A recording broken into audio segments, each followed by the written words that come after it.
Eu acho que é amor da suinicultura, de lavoura, então dá a força, a saúde, levando, ajudando o filho, o neto.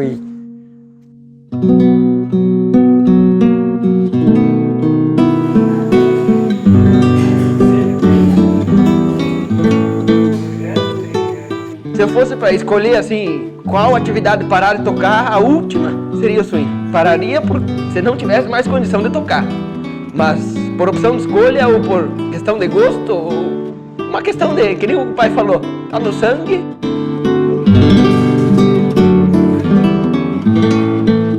E a Letícia, com 12 anos de idade, assumiu a fábrica de ração e a parte de manejo, de vacinação, a amputação de dentes, de leitões, e ela também ama a atividade.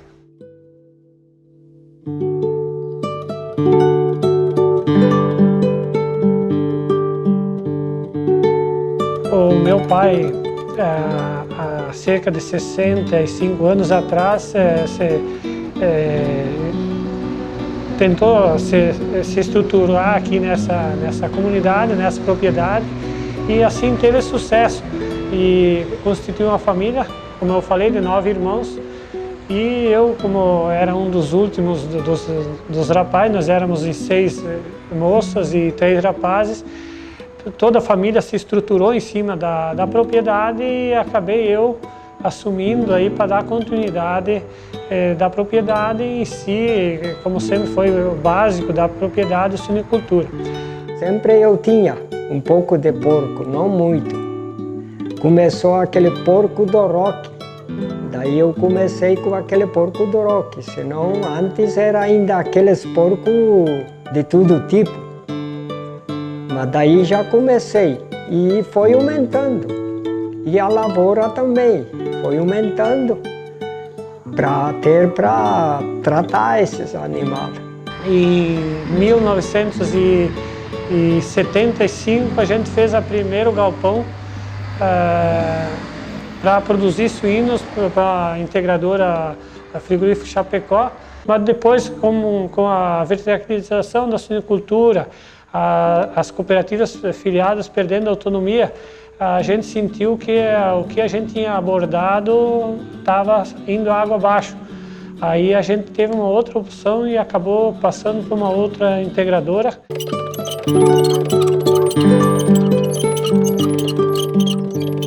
Em 2009 até 2011, acredito eu que vivemos uma das piores crises da suinicultura.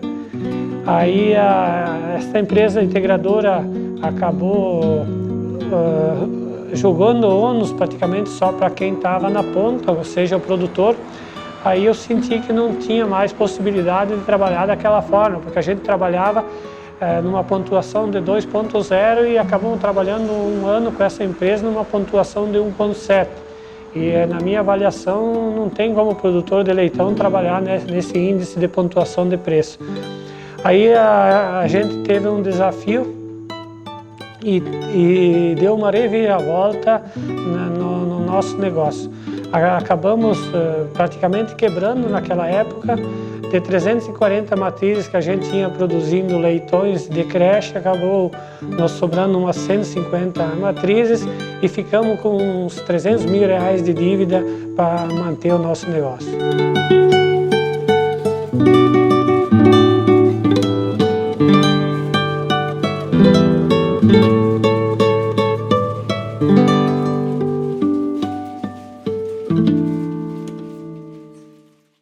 Mas acreditamos no negócio e a partir daí o mercado começou a reagir e abraçamos um novo mercado.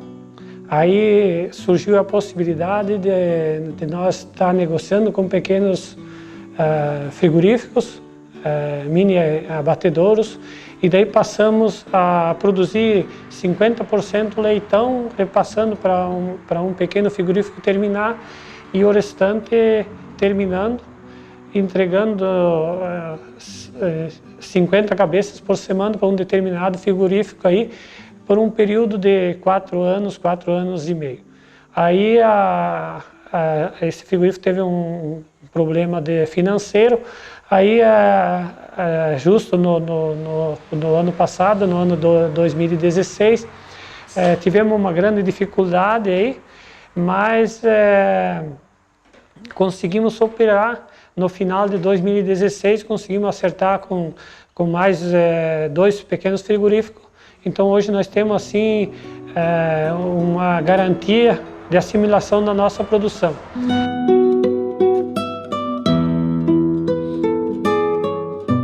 O ano passado foi muito difícil, mas a garantia de que a gente vai ter a assimilação da nossa produção, a gente está ampliando. Não vamos fazer nenhuma loucura no nosso negócio.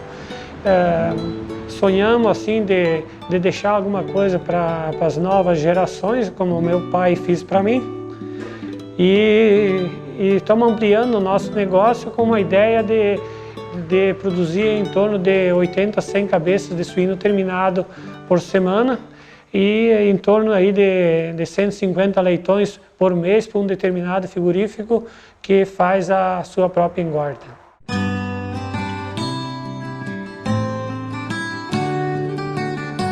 Eu sou daquela época de quando meu pai criava aquele suíno principalmente para o consumo do porco-banha. Lembro muito bem que no inverno, quando os leitãozinhos nasciam bem peladinhos, ele alojava eles num cesto de paia para abrigar do frio e trazia embaixo do fogão para eles não morrerem de frio. Nós somos suinicultores dessa época. Com 6 criadeiras. Até uma eu trouxe já com a mudança, para ter ela aqui para começar. Depois foi começar e foi sempre lutando, com maioria com os porcos e lavoura.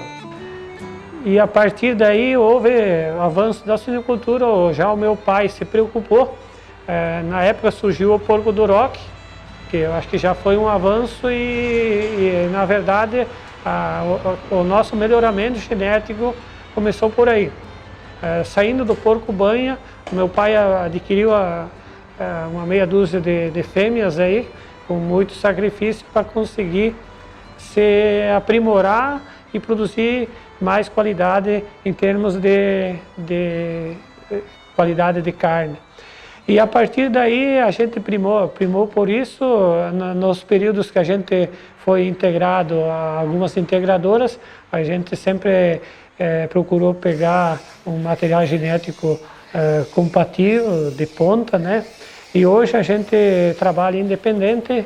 Eu não diria que nós estamos no topo, no auge, mas nós não ficamos para trás de material genético de empresa nenhuma, o tanto que o nosso produto tem sido referência nos pequenos frigoríficos aí. O pequeno frigorífico está vindo em busca do nosso produto. Então a gente prima pela genética, que eu acho que é uma coisa importante e se a gente quer ter êxito na atividade, queira ou não queira, essa parte é muito importante no negócio.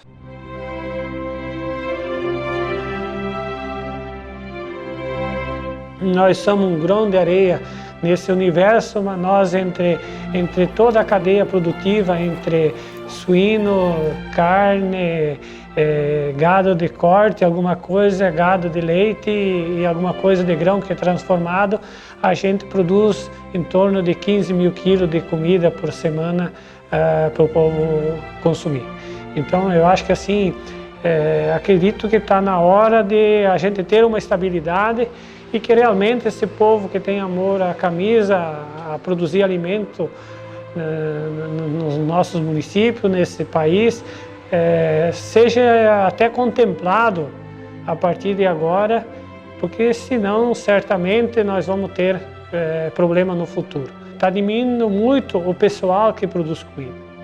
Então nós temos que procurar cativar esse pessoal e que realmente a sucessão familiar aconteça, porque a gente está sentindo na carne, nas nossas próprias comunidades. O pessoal idoso não tem mais condição de tocar a propriedade, tem propriedades muito bem estruturadas que estariam em condição de estar produzindo alimento, estar produzindo proteína para esse mundo. Está sendo sucateado e não tem mais reparo, não tem mais investimento, porque as forças físicas humanas já não contribuem mais. Eu vejo que a política, sendo político também, da questão de produção de alimentos, produção de grãos, toda a política totalmente organizada no país. Não existe uma política organizacional para organizar as cadeias produtivas, para regulamentar preço, para regulamentar... Tem lei para quem produz, mas aí você tem lei para produzir, mas daí lei depois que você produziu o produto. O que tem de lei? Não tem lá nada que você tem que, se o milho está tanto, a soja está tanto, você vai ter que ter a garantia de que o preço do suíno vai estar tanto. Então, é difícil falar de suinocultura, mas eu espero de que tudo que a suinocultura deu para minha família continue nos dando para muitas gerações ainda, e que esse vídeo gravado aqui hoje possa ser gravado novamente nas próximas gerações.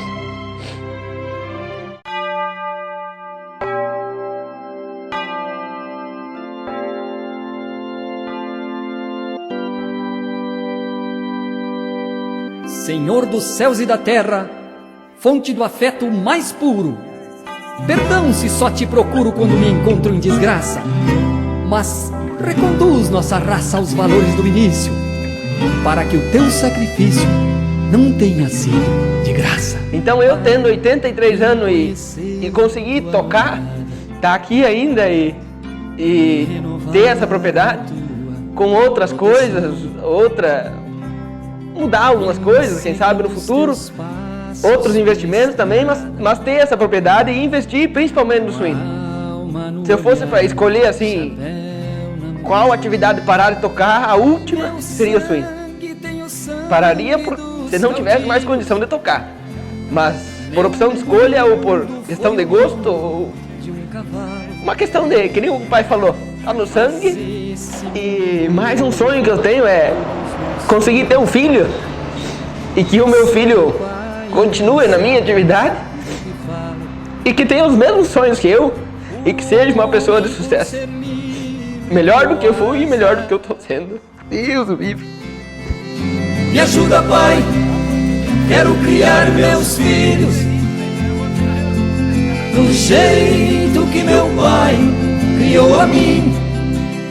O Rafael é um menino super inteligente, ele quer abraçar o mundo, ele está na fase 21 anos, ele ama a suinicultura, ele está envolvido em tudo que é entidade, ele ama a CTG, ele está cursando faculdade, ele se elegeu vereador, ele ama a política, então é um tanto normal. Tipo assim, esse confronto de geração e essa emoção dele. Então para meu ver, ele sente e acha que devia de ficar e não. Pela emoção que ele teve hoje aqui, se preocupou, acho, com a granja do pai, do avô. Falar de sucessão familiar é um negócio bem complicado. Porque assim, eu estou envolvido em diversas atividades e acompanho um pouco do pessoal da minha idade. Comentar aqui para a nossa comunidade quantos da minha idade estão permanecendo na propriedade. Eu levo isso como desafio e vejo assim de que a sociedade deveria fazer um trabalho com os pais, não somente com os jovens ou com as pessoas que vão continuar a sucessão familiar, mas com os pais. E hoje eu vejo que a maior desmotivação para a continuidade da sucessão familiar é o problema que eu também enfrento, que tem que estar aqui. Não tem sábado, não tem domingo de tarde tem que carregar porco, tem que estar na granja. As pessoas trabalham de segunda a sexta, das 7h30 às 11h30, da 1h30 às 5h30. E esse modelo que está lá na cidade, os jovens que estão no campo querem tentar seguir essa mesma lógica. mas as atividades, que nem a nossa atividade de suinocultura, não possibilita. A gente tem a outra filha, Letícia. Lembro com emoção, em 2010, final de 2010, 2011, a gente trabalhava com, como eu falei antes da entrevista, com 340 matrizes, praticamente quebramos no negócio, trabalhava com 5 funcionários, acabei ficando com um funcionário e a família abraçou o negócio e a Letícia, com 12 anos de idade, assumiu a fábrica de ração e a parte de manejo, de vacinação, amputação de dente, de leitões, e ela também ama a atividade. Lauri hoje passeia pela granja de porcos que um dia esteve cheia de animais. A estrutura para alojar 1.800 leitões foi o que sobrou para o criador. Ele engordava suínos e vendia para cooperativas. Fez isso durante 15 anos. Há 4 meses abandonou tudo e demitiu 2 funcionários, porque a atividade se tornou inviável.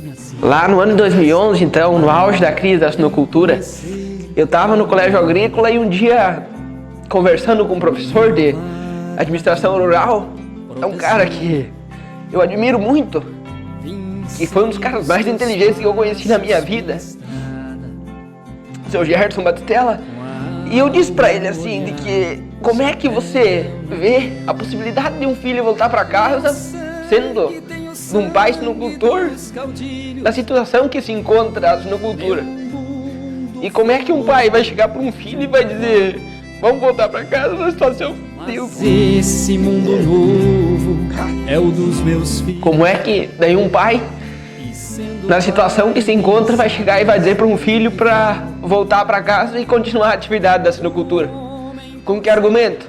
Nós não podemos manter um filho produzindo para uma integradora, sobrando uma merreca, no final do mês ele consegue sobrar um salário 2, tendo que trabalhar sábado, domingo, final de semana.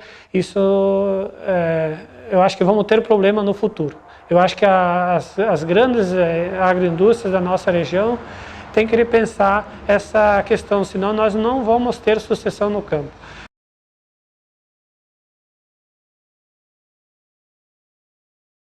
Então nós vamos falar com o Losivânio Luiz de Lorenzi, que é presidente da Associação Catarinense dos Criadores de Suínos. Se realmente não tivesse a CCS, a suinicultura catarinense não estaria no nível que se encontra. Eu acho que tanto a nível de pequena produção como a nível de grande agroindústria, a gente tem tido um respaldo muito importante nesse sentido. Eu acho que a nossa associação estadual é uma associação que tem respaldo estadual, tem respaldo nacional, inclusive tem respaldo internacional. Eu acho que isso aí não é só mérito só do Losivânio, mas eu acho que o Losivânio é uma pessoa especial, uma pessoa muito importante a nível de CCS, e eu acho assim tem feito um trabalho importante sem desfazer quem passou por aí. Eu acho que todo o pessoal que passou aí, eu sou novo na CCS, faz uns 12 anos que eu conheci a CCS e que tenho participado, e agora no último mandato que eu estou fazendo parte da diretoria. E sempre digo para o pessoal que se nas épocas ruins, está ruim com a CCS, eu imagino se não tivesse.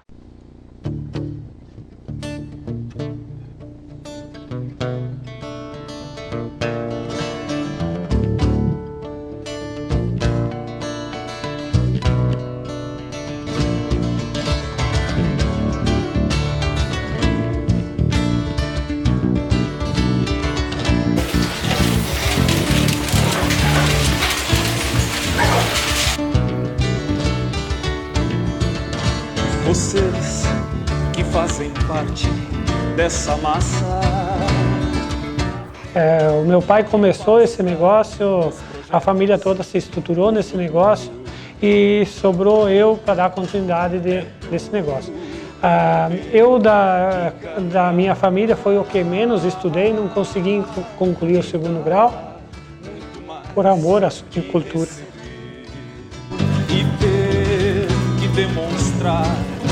tua coragem. Eu me sinto feliz que toda a família foi criada e eu acho que eles estão tão bem também, porque foi ajuda daqui, dessa granjinha ali, dessa terra, que nos primeiros anos a gente criava umas vaquinhas, uns porquinhos, sempre criava, desde o início. Mas vendiam, sim, para os comerciantes. E a gente foi trabalhando, a família foi crescendo, foi ajudando e todos se saíram com a ajuda do pai. Vida de gado, povo marcado. Para ser suinocultor independente hoje, tem que ser por paixão. Porque senão, se tu parar para analisar, o cara entrar para investir num setor desse, tem que ser por paixão. Porque senão, se for analisar o contexto histórico da suinocultura, não entra jamais. Os exemplos que eu conheço, as experiências de suinocultura que eu conheço, que nem a gente comentou, é tudo por amor no coração e por paixão pela atividade. Cria um gosto, cria um amor e se apaixona e vai desenvolver a atividade pela vida toda. Eu acho que a suinicultura vai ser um ramo, ainda vai continuar, porque ela fracassou.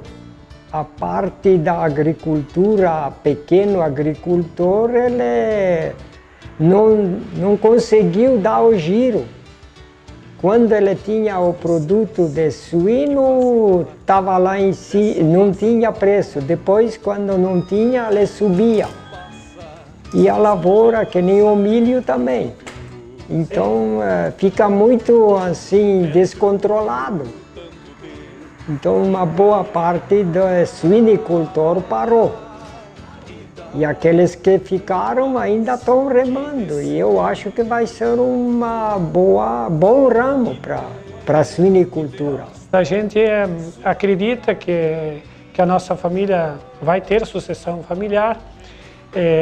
Se tem um sonho, já está se cogitando na família de, se for vontade dos meus filhos, talvez num futuro não muito longo, eles passar a transformar o nosso produto para agregar valor. E a gente tem um privilégio, moramos na beira de uma BR, tem um grande fluxo de movimento de pessoal, de turistas, e talvez a gente transformar o nosso produto, industrializar e montar uma casa de carnes na beira dessa BR, fazendo assim uma venda direta ao consumidor, para agregar valor ao nosso produto. Vida de gado, povo marcado.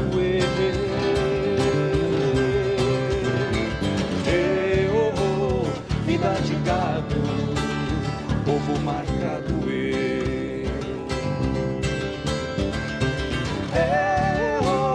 Vida de gado, povo marcado.